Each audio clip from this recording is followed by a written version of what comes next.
Last on set, Eric. Last on set. Hey, everybody, and welcome to Virtual Trek Con with Cirroc Lofton. Hello, hello. We are joined by two very special guests, Mr. Eric Pierpoint and Gary Graham, both of Alien Nation, both of Enterprise, both of Voyager, and Eric has also done an episode of Deep Space Nine and TNG. Yep, Next Generation. Look, and we are also joined by a very special guest host and resident Alien Nation expert, Miss Stephanie K of Lambda Quadrant. How's everybody doing? And first of all, you guys obviously had some kind of inside joke there about first on set or last on set. Well, come on. Very, very intuitive. Very, very, very insightful. There's Eric nothing and I. inside about it. It's just well known. Yeah, I don't remember how it started. Do you, Eric? I remember I was there hours before you. Okay. Well, you had to put makeup on. In the chair to get into makeup. My call time was normally 3:45, 3:30, somewhere around there. I'd be through my, coffee, breakfast, whatever, in the middle of headness. And Gary'd come in and sort of shake his head in the mirror and they'd, okay, he's done. Why pay more? Yeah. But you did actually get into some serious special effects with the ears, I have to say. Well, you laugh, but that was like a 2.5 hour job. Just that it was a wig and the ears and the eyebrows, all prosthetics, and so I did come to appreciate somewhat the agony you went through. But you didn't lose it or anything, did you? I didn't have this, Eric. I didn't have this sensation. Yeah. Which was, if you could put your hands over your ears and try to talk right now, it'll drive you crazy. It's like having bees live inside your head. Yeah. And it was a few weeks working with Eric with bees living inside his head, it was not a pleasant experience. I had to take a walk. We had to walk him out into the parking lot and just calm him down. And you're connected to the universe and the long silver umbilical cord. It's going to be all right. Yeah. If I use the royal we did lose it a few times. Yes. Well, yes. That actually does lead. Sorry. Build until bang, and then I would blow it off, and then Gary'd walk me around a little bit, and we'd be ready to shoot again. So. But I do have a question in regards to that because you played a Klingon on an episode of Voyager. So which was worse? Exactly. The Tanktonese or the Klingon?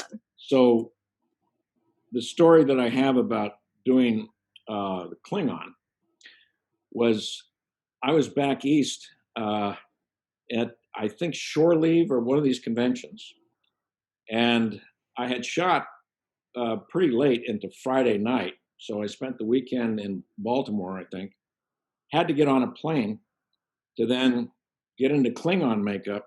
The plane was late. I ended up going straight from the airport to the set, 2:30 in the morning. It took forever to put me back in the makeup. And we shot for 24 hours because we had to shoot that episode out because they were back-ended against the previous episode. So that went on and on and on. And we were also shooting on a poor man's process on a barge. So the barge was doing this. And I'm doing that all that time. And I get pulled over on the freeway on the 101 coming home for weaving. So they gave me a drunk test, and they said, "You've been drinking?" And I said, "No, I've been a Klingon." And they said, "All right, you're coming with us." Right. The guy was a really nice guy, and I was still in my, they give you in Star Trek this black T-shirt, and it's got like makeup hanging off of it, and you're a mess, and so I still had that. And he asked me if I knew my way back to my ship. So I made it home, but that was quite an experience. But yeah, 24-hour workday, huh? Yeah, it was nuts. It just went on and on and on. I've never seen anything quite like that before. We had some hours on Alien Nation for sure, but this one was one of those emergencies. Gary, I don't know if you remember a director, Mike Vehar. Do you remember him? No, he probably directed you in something at some point. Mike, now what show was it? What that was Star Trek or Alien Nation? I guess what was that, Voyager? Okay. No, I didn't meet him. Okay, all right. You know, Gary, I don't know if you know this, but Gary and I were asked several times to come in and read for some of these big parts in the new show. For Cisco, didn't we read for Cisco? We did, and I think even wow. before they brought Kate Mulgrew aboard, Mhm. Uh-huh.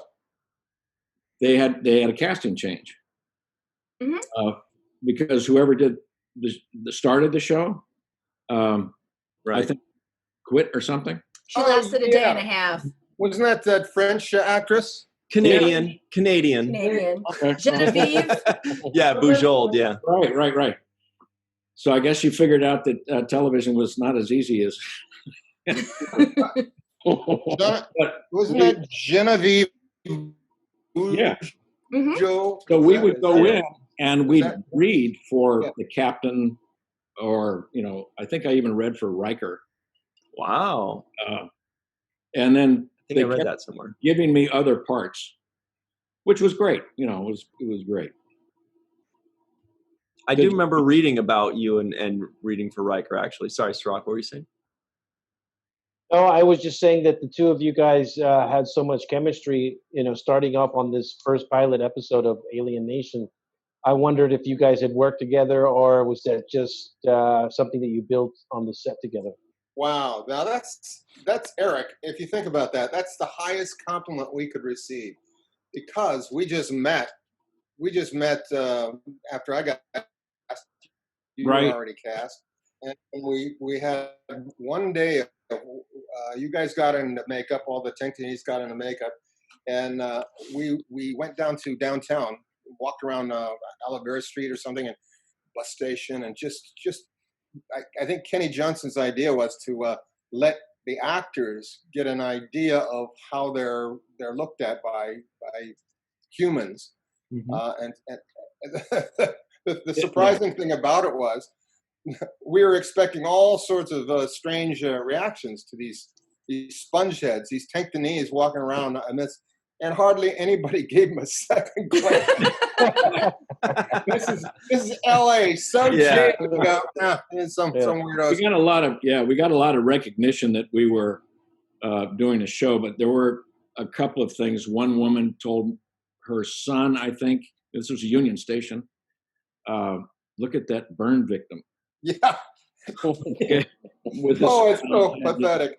They were feeling sorry for you. Don't stare, honey. Don't stare. They're just Tinktonies. But it was weird because you really, felt like you stuck out. And there were times when we were shooting in downtown LA where I was approached in a weird way.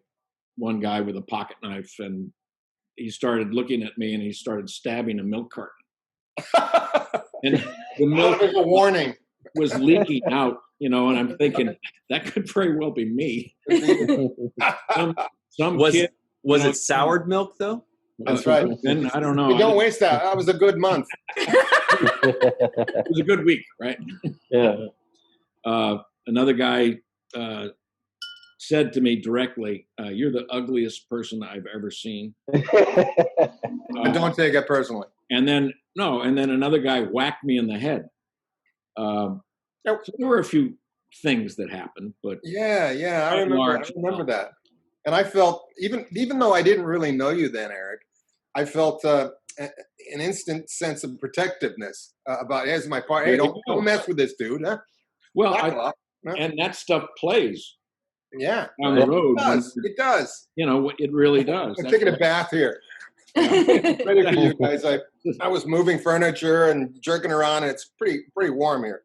Yeah. Everybody at home, Gary over here is in Maui, so he's Yeah, don't feel too bad for him.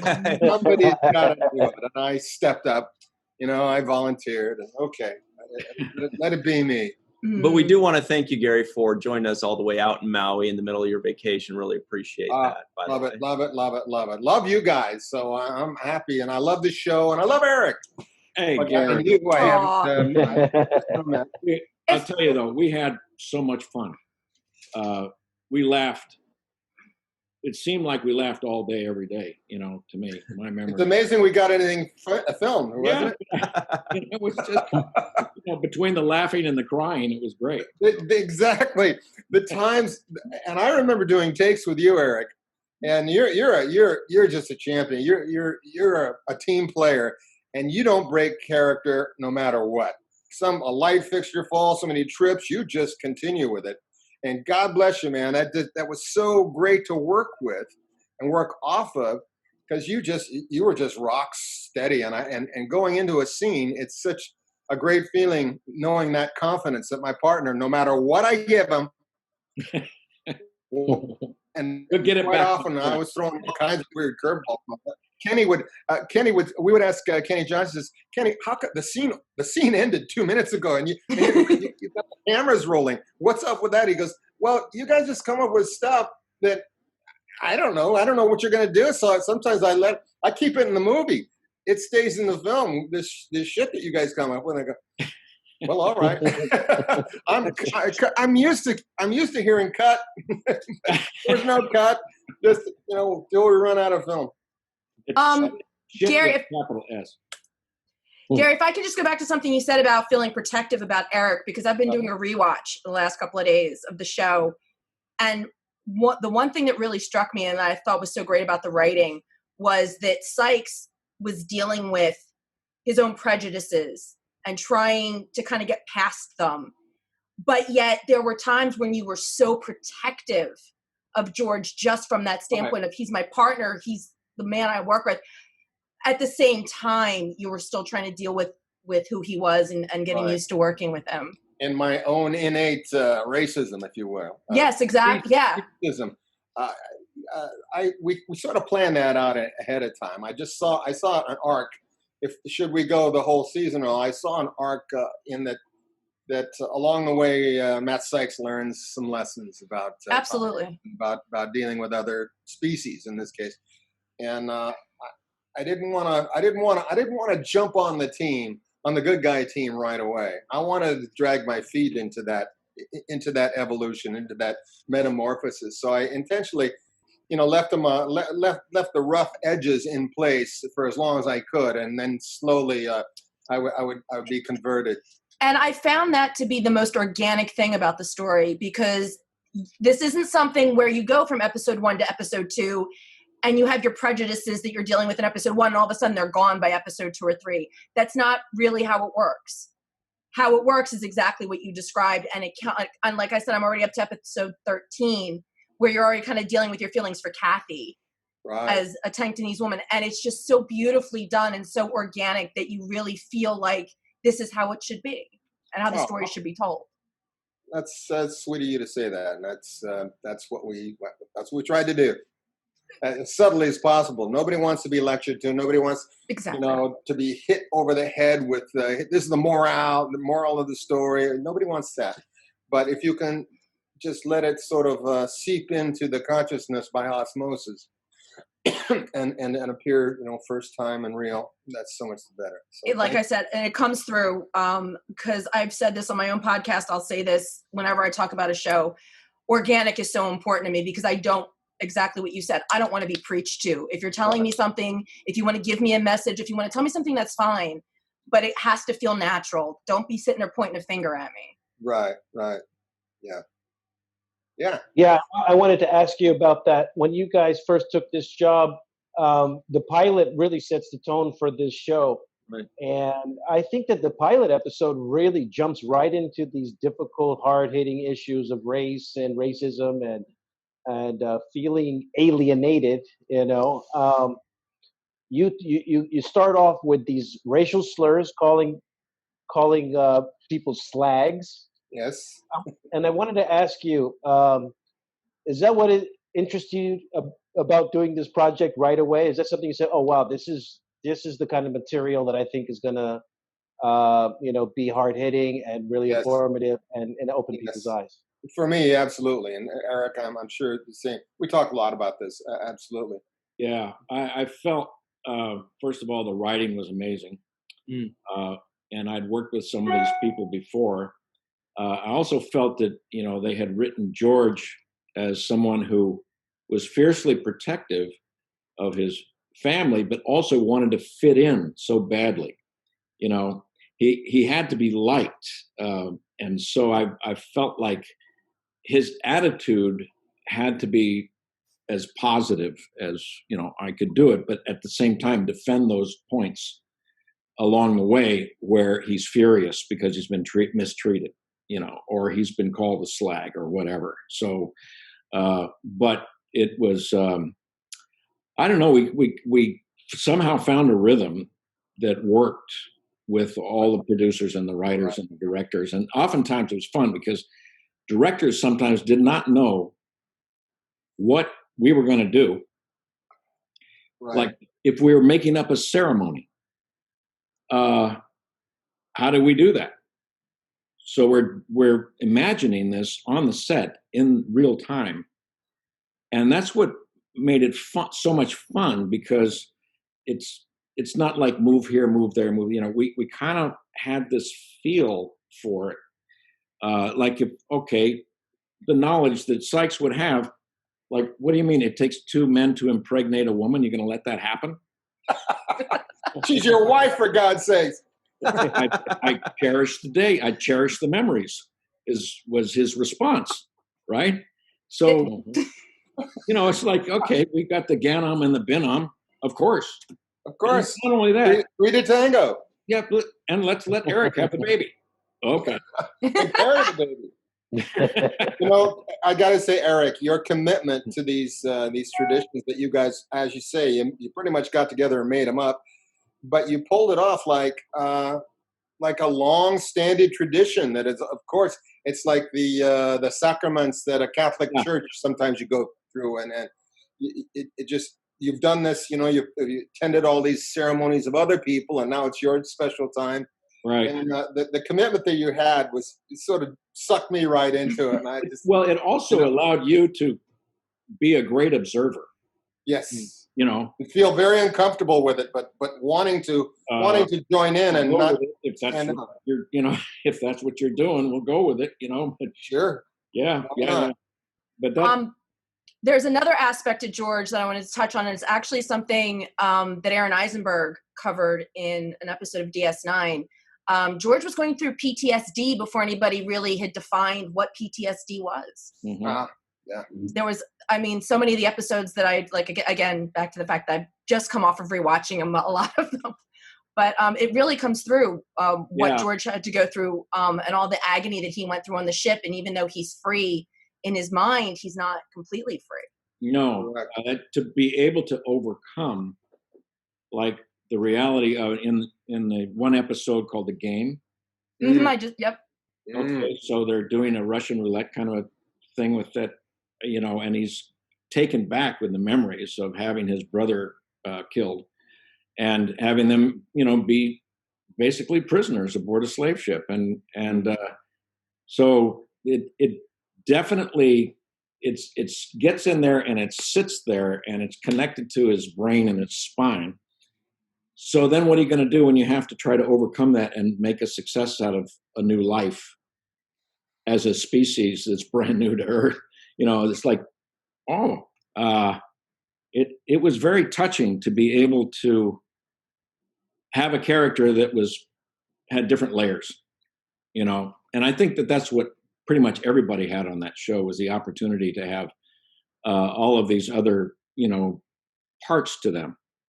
And that's what Ken Johnson, the creator, really, really wanted, was he wanted a very, I would say, human, but he was focused so much on family that there was that whole thing going on. And then the professional life as a cop, and then bringing, Gary's character into the family all the time, which was really kind of cool. And I think Kenny was saying that it was one, I think a quick scene in the original movie, in the feature, with Mandy Patinkin and James Caan, where I think the family was waving goodbye as they went away to work, like a regular family.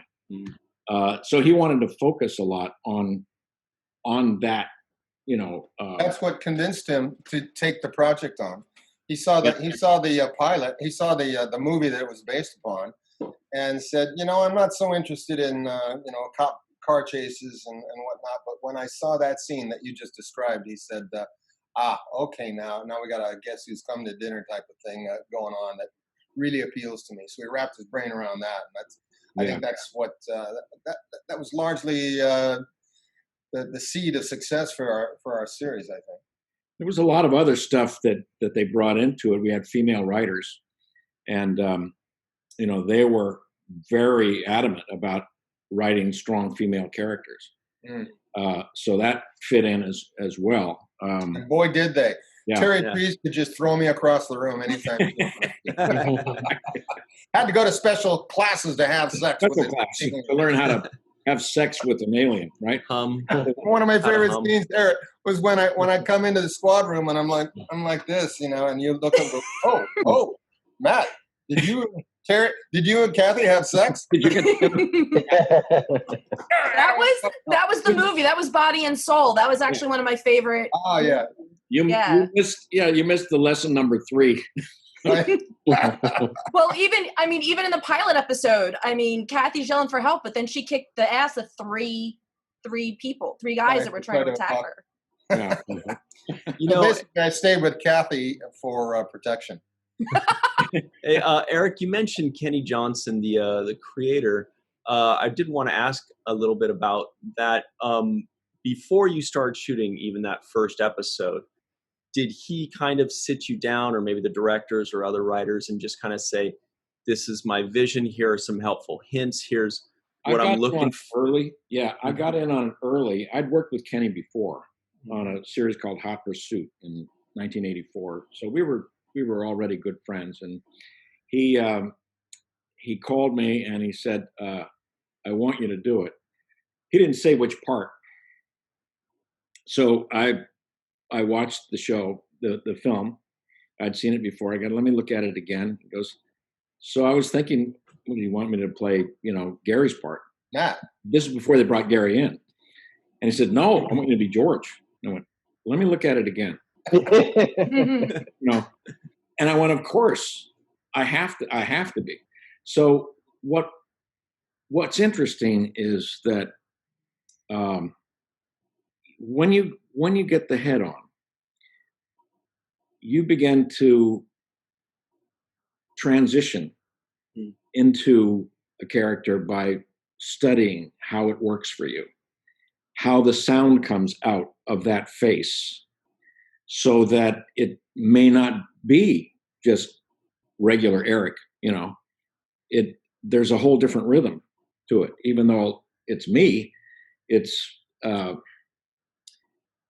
something where, we did talk, Kenny and I talked about how to be positive, how to be loving, how to be, trusting, how, what it meant, when you would hear someone throw slag at you, and how that made you feel and how you worked from there. So we did a lot of talking about that. We even sat around, I don't know, Gary, were you in on when we had a table read? We sat around and people, this is when we were shooting the pilot, I think. Everybody got a chance to talk about if they had experienced any form of, prejudice in their life. Right. Racial prejudice. Yeah. Mm-hmm. Yeah. And we had a pretty diverse cast, so that, we could at least talk about it, bring those things out into the open, which was really great to hear all the different, I think Emily, Lauren, said that her experience of racism wasn't racism, it was because she was smart. So people were prejudiced against her because she was the smartest kid in the class and they didn't like her. That sort of stuff. But I was smart too. I was smart, and I found myself when I was third grade or fourth grade. I found myself, since my hand always went up first because I knew the answer. Simple technique my dad taught me when I was a little kid. He says, "Get your reading assignments and always read a chapter ahead, you'll be that much closer. Then when you're learning it through lecture and all that, you're familiar with this material. It's easier to learn. Pick it up. Just take a step ahead. And a little thing like that stuck with me, and I started doing that. And lo and behold, it worked. I was always a step ahead of the class, not to lord it over them or even feel special about it. It just made things easier. So I would do that, and I'd find that I got ostracized a bit because there's smart dude, yeah, nerd, exactly. I wore a nerd at 10 years old. So I felt that, and I would intentionally not raise my hand so much, and intentionally not know what the right answer was, even though I did. But everybody gets that. Everybody gets that. And slag was basically the N-word for black. That's the trigger button, and I think we all have. I think Kenny's and the writer's point was that we all have trigger buttons. Sticks and stones can break your bones, but words will never hurt me. All that kind of thing, and it was just doing this show was just a great lesson in tolerance. Things that you think about, but you never really spend day in and day out working out the story to show these morals, these great do unto others as others. Just a great edifying experience, Eric. I think I speak for you too. It was an edifying experience doing that. And in particular, do you remember when we took off and we went to New Orleans for some little bench, some special trip? I don't know why we were there, but we're walking down Bourbon Street, and because I play the human and Eric plays the guy with the head, that not everybody recognizes Eric so readily. But everybody, I mean, this thing was very popular in New Orleans. Everybody recognized me, and particularly the blacks recognized me, and they so related with the message of the show. They so related to the plight of the Tenkanese. They're all coming up and wanted to talk to me, and I'd introduce. I said, "This is George. This is it. Oh, this is George." They get all excited. It would happen in airports, exactly. Go to a place and people would want to go up and shake Gary's hand, and they'd go like, "Who's this guy?" And you'd have to introduce me. And then I said, "Eric, go like this." He goes, "Oh, yeah." Okay. I had a great experience. I was doing an off-Broadway show in New York, and this was in '99, I guess. And we had shut down the movies by, I guess, a couple years by that time. We'd finished the 5 movies, but they were still running. And so the routine was I had to get a subway and then go cross town, and and it was late, and of course after the show you'd go out and get a drink or something like that. So it's like 2 a.m. going uptown in the subway, and I got in there and people just started staring at me, and I thought, what the hell is going on? And it was really fascinating because I was the one white person in the subway car. And they were all staring at me. And I thought, you know what? I know what this is. And this woman came up to me and she says, "You're that guy, aren't you? You're George." And I said, "Yeah, I'm George." And she said, "I told you he was George."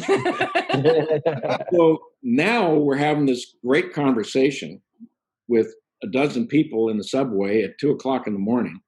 And I'm going way past my stop. I was having so much fun talking with him because at that time, the show was really popular for a lot of reasons. And it spoke to what a lot of people went through. And so they were relating to it. I'm sure to this day they keep wanting to reboot it, but they never do. But it would be kind of cool if they did. I mean, Gary and I'd be like in the retirement home. You guys would be the sergeants. They'd bring us out because everything else failed. And so they would bring us in. We've got walkers and canes. And maybe Buck could have followed in his dad's footsteps. Maybe Buck would be a policeman. Yeah, maybe. And I could be the cat. Emily. Could be Emily. Cirroc, you look like you were going to say something on the subject. Well, yeah, I was going to say that I really enjoyed the relationship that they had, and I think they really addressed a lot of things right away in the beginning. For example, Eric, your character,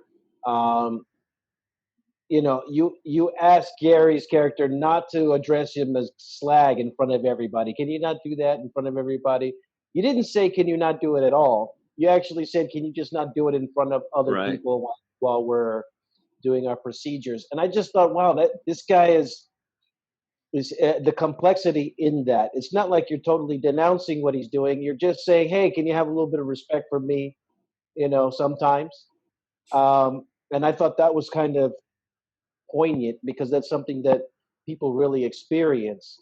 The other thing I thought was poignant was when you said, there's a call for an emergency at the school, and you asked to drive over to the school, and you said, that's my daughter's there, so you made it personal, and it's like, this is my family, this is my daughter.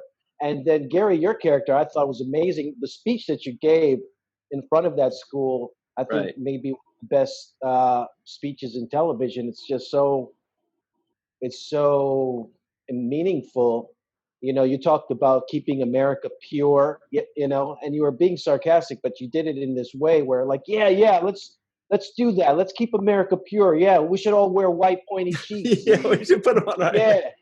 Yeah, let's do that. Yeah, let's. Matter of fact, why don't we just kill this person right here and there and just get it over with? And I just thought that this is the kind of conversations that really open people's eyes to how other groups of people are being treated to this day. The working class, the throwaway class, whether it's race or economics, that causes people to be treated less than human. Yeah.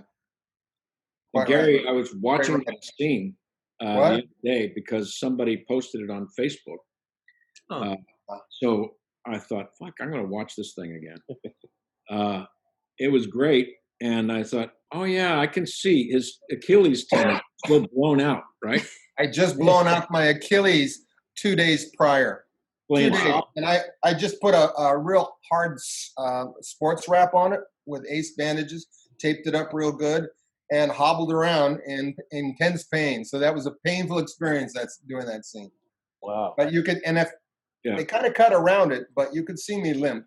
They cut around. It was noticeable. Like they cut around Terry Treese's pregnancy at some point. Yeah. She held books up. We need more plants and trees on this to hide her. Right. But there was a moment in that scene, Gary, where you walk after you give your speech. You walk up to one of the black men that were in the crowd of that school, and you looked them in the eye, and you were saying something to the effect of, "You should be ashamed of yourself." Like, aren't you? You of all people, you've been experiencing this your whole life, and now you're gonna, give this kind of energy off, that is wrong. I really like that. That was good. That was an extra doing that. He didn't have any lines. He really felt the moment. I really liked what he did with that. There's a lot of little subtle, powerful subtleties that you can convey with just the slightest little nuance, and he nailed it. That was a great moment. You nailed it. I thought it was awesome. I just have to say this: the setup for that, what caught me was I think the opening line when you said, "Look, we don't even have to put gold stars on them. You can just tell who they are." Right. Yeah. I mean, the minute that came out, you're like, you just had to get ready for that ride because you knew where this was going. Yeah. That's how those kinds of things can happen. Mm-hmm. Unless good people stand up and do the right thing. Absolutely. And what's so poignant about it is that it held a mirror up to society then, and it's still doing it now, which obviously is why somebody posted it on Facebook. Yeah. Point. So let's talk a little bit about Star Trek. Maybe there won't be anything to talk about, but I did. Well, I doubt that. Well, I mean, I don't know if you guys have ever crossed paths on Star Trek, the two of you, and I did wonder because you both played several. I saw a shuttle. I saw a shuttle go by one time, and I said, "I think that's Eric Pierpoint." Well, you saw, one of the ship. What was the name of my ship when they got shot out from under me by? There've been so many. Weddington or whatever his name was, and I was on this was Deep Space. I guess. A little vague there, Eric. Yeah. On Deep Space. Deep Space. I was Captain Sanders. Right. I lost my only job as a commander. Oh man. For That's the a bummer. uniform was the episode. For Yeah, the uniform. But I thought that was great to be able to do that. You got a little taste of it. I did all the shows.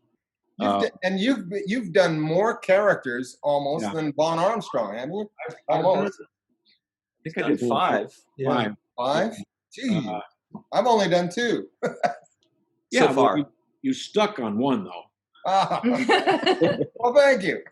Yeah. It was great it's great to be part of that community, you know. Yeah, it sure is. Always kind of fun going in to meet with the guys and actually end up on the set. And sometimes, you know, you have to ask questions like, you know, from the security guard, like, do you know what this means in the world of Star Trek? I had to go up to Rick Berman the day of shooting the pilot for Enterprise, Star Trek Enterprise. I don't know why I put this conversation off, but it just occurred to me when I was in full costume, full makeup.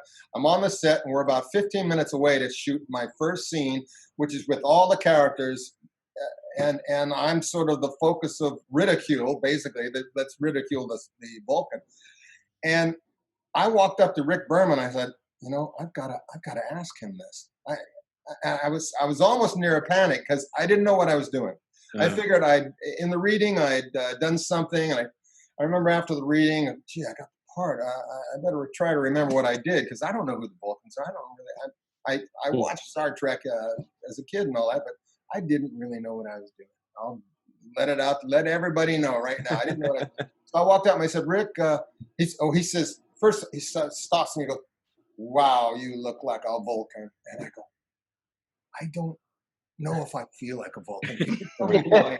And he put his arm around me, chuckling, and we walked around the sound stage for 15 minutes, and he told me all about the Vulcans and about how far from having zero emotions, they have such volcanic emotions that they realized centuries ago that in order to not destroy each other, they have to way to sublimate it and hold it in check. So that's when the whole Zen way of life for the Vulcans started. And I thought, oh, that's great.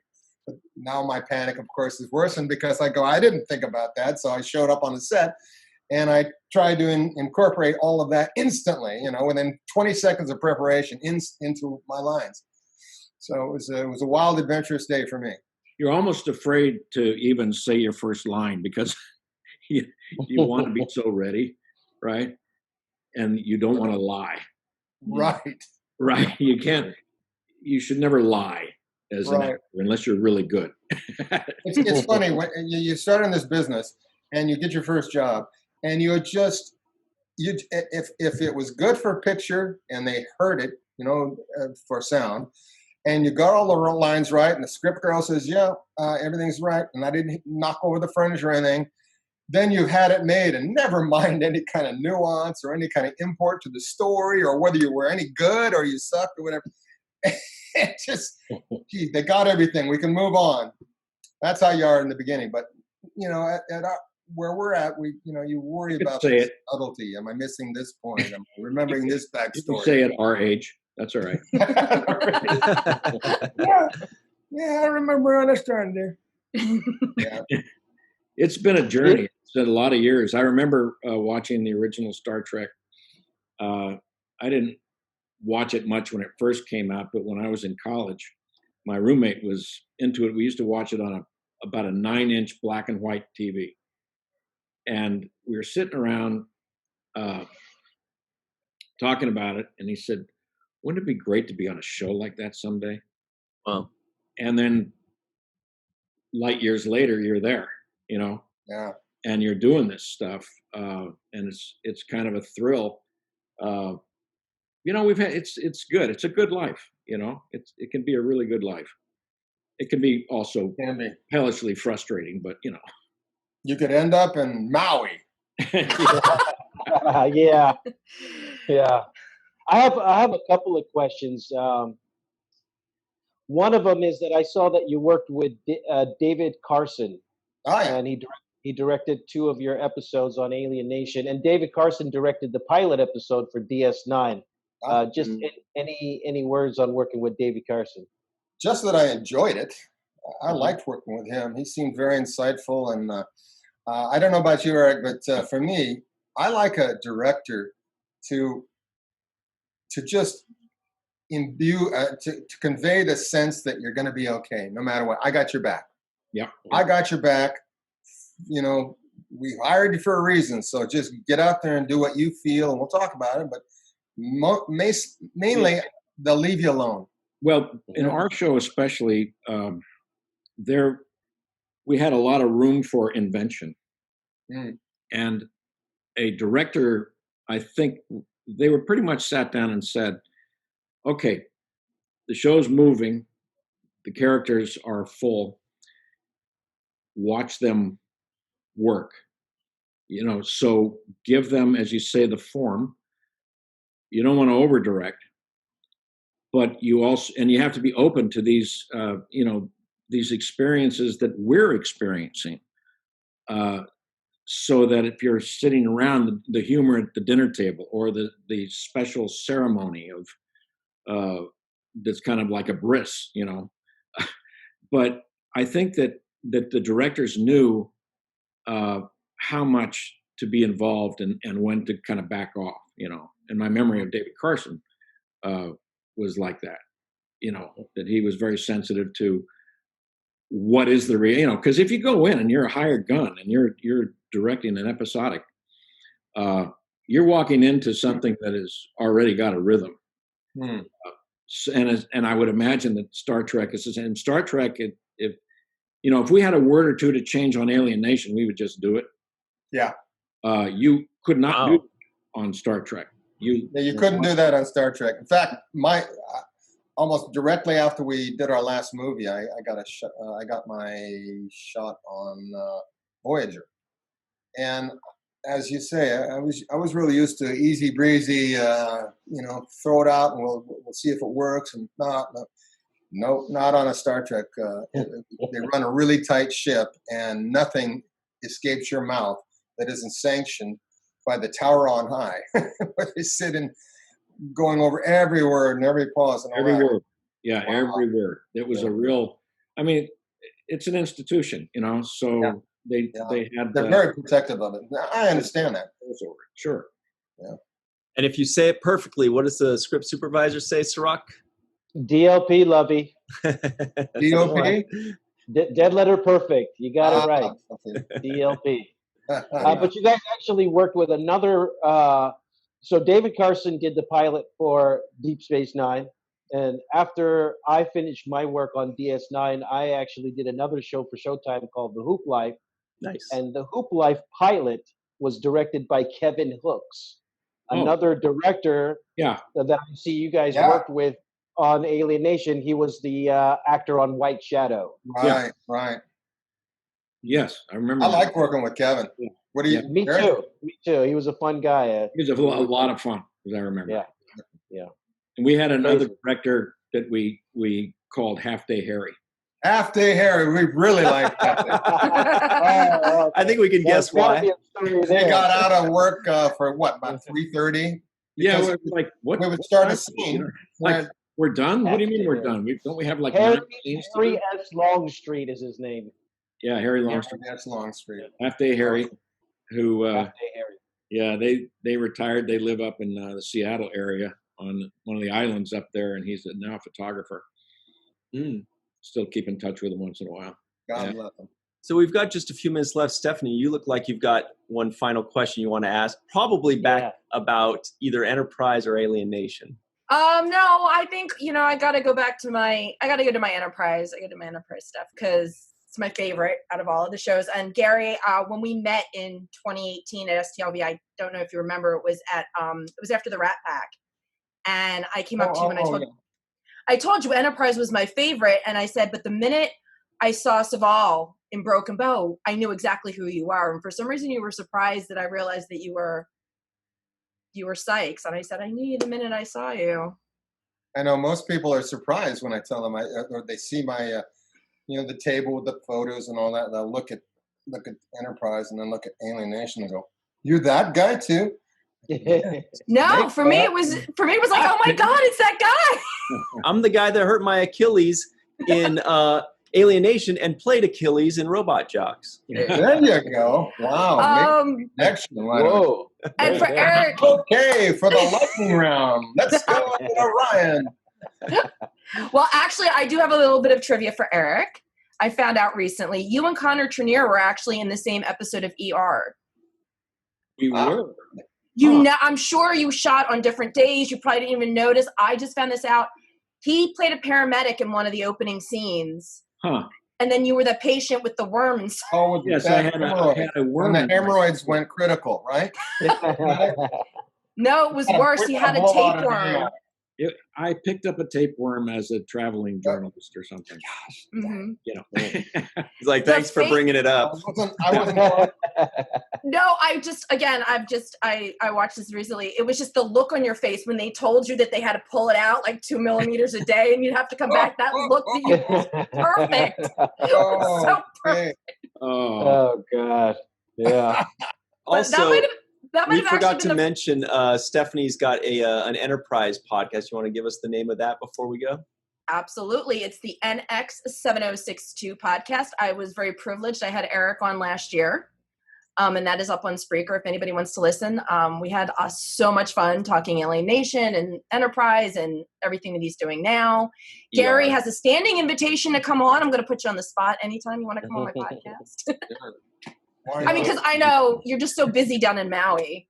just surfing and snorkeling and taking in the good life.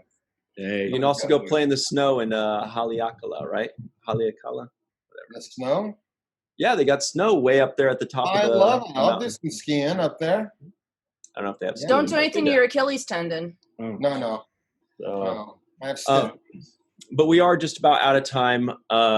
Really, Gary, thanks so much for calling in from Maui. Eric, You're welcome. we also really appreciate you jumping in. We've never met you before, Cirroc and I, so it's been an absolute Real pleasure. pleasure. Thank you so much for doing this on short notice. Guys. It's been great. Well, Stephanie, mahalo. thanks for making it look like everybody knows everything in the whole world about Enterprise and Alienation. Thank you Like so an much for having me. encyclopedia. Yeah, thanks for not asking Thank too you, Stephanie. specific questions. I'll do robot checks next time. In Robot episode 33, Well, mahalo, everyone, and aloha. Mahalo. Aloha. And live long and prosper. There you go. Yes, Absolutely. Thank you, guys. And we got it. Oh, there it is. beautiful. All right. Thanks very much. Check us out next time on Virtual Trek Con, everybody. We'll see you on the next video, and have a great day.